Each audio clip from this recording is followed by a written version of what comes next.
কেকার স্বাদ কাহনে সকলকে স্বাগতম।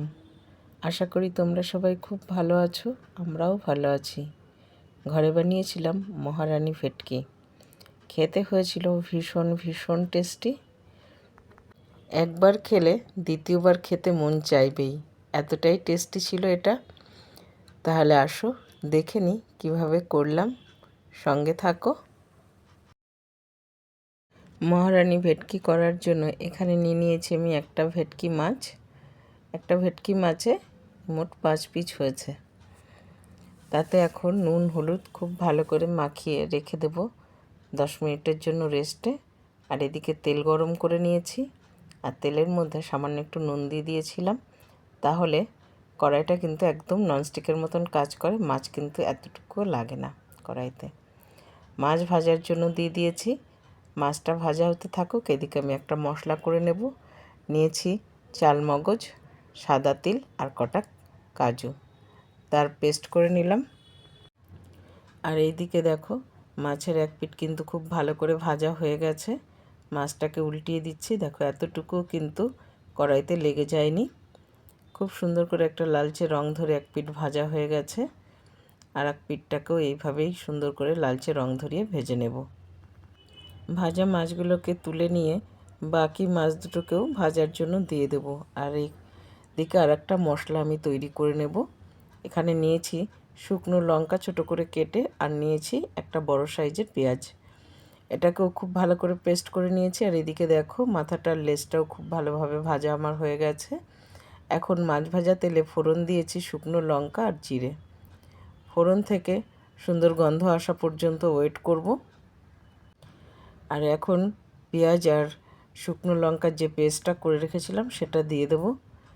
এটাকে খুব ভালো করে কষিয়ে নিতে হবে, যাতে পেঁয়াজের এতটুকু কাঁচা গন্ধ না থাকে। দেখো মশলা কিন্তু খুব ভালো করে কষানো হয়ে গেছে। মশলা থেকে কিন্তু তেলও ছাড়তে শুরু করেছে। ঠিক সেই সময় দিয়ে দেবো এখানে 1 চামচ আদা রসুনের পেস্ট। আদা রসুনের পেস্টও খুব ভালো করে মশলার সঙ্গে কষাতে থাকতে হবে, যাতে আদা রসুনের কাঁচা গন্ধটা চলে যায়। গিয়ে তেল যখন ছাড়তে শুরু করবে তখন এখানে ধনে পাউডার, জিরে পাউডার আর ব্যবহার করেছি হলুদ পাউডার আর স্বাদ অনুযায়ী নুন দিয়ে এখন এটাকেও খুব ভালো করে কষিয়ে নিতে হবে। সামান্য জল দিয়ে একটু কষিয়ে নেব, যাতে মশলাটা পুড়ে না যায়। সেই জন্য একটু জল ব্যবহার করে ভালো করে এটাকে কষিয়ে নিয়েছি। দেখো আবার তেল ছেড়ে দিয়েছে। ঠিক সেই সময় চালমগজ, তিল আর কাজু বাদামের যে পেস্টটা করেছিলাম সেটা ব্যবহার করলাম। এখন এটাকেও খুব ভালো করে কষিয়ে নিতে হবে। এটাকেও ততক্ষণ পর্যন্ত কষাবো যতক্ষণ না মশলা থেকে তেল ছাড়ছে। মশলা তোমার যত সুন্দর কষানো হবে না, তরকারির স্বাদও কিন্তু তত সুন্দর হবে। মশলা থেকে তেল ছাড়লেই এখানে ব্যবহার করেছি গরম জল। যেহেতু এটা মাখো মাখো হবে, সেই জন্য খুব জল কিন্তু এখানে ব্যবহার করছি না। তোমরা তোমাদের পছন্দসই এখানে গ্রেভি তোমরা রাখতে পারো। গ্রেভিতে খুব ভালো করে জাল উঠে গেলে তখন এখানে দিয়ে দেব মাছ ভাজা। মাছ ভাজাগুলো দিয়ে আলতো হাতে খুব ভালো করে এটাকে মিশিয়ে নিতে হবে, কারণ ভেটকি মাছ কিন্তু আমরা জানি খুব নরম হয়। সেই জন্য মেশানোর সময় ধ্যান রাখতে হবে যাতে মাছগুলো ভেঙে না যায়। দেখো মাছের সঙ্গে গ্রেভির কিন্তু খুব ভালোভাবে জাল হয়ে গেছে।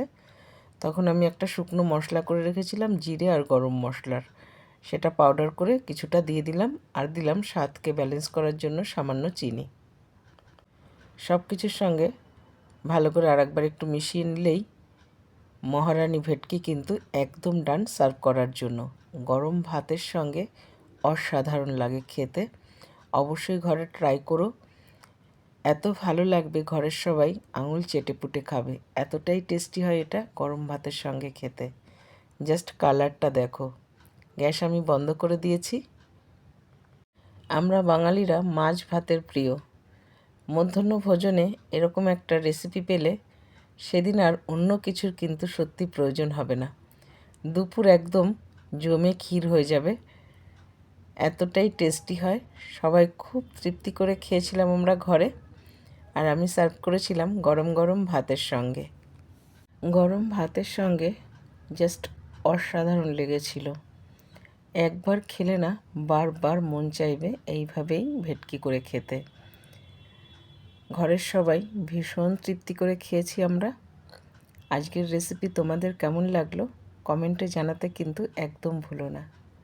ভালো লেগে থাকলে চ্যানেলটা ফলো করে দিও, আর ইউটিউব থেকে দেখে থাকলে বন্ধুরা প্লিজ সাবস্ক্রাইব করে পাশে থেকো। তাহলে আজ এখানেই শেষ করছি।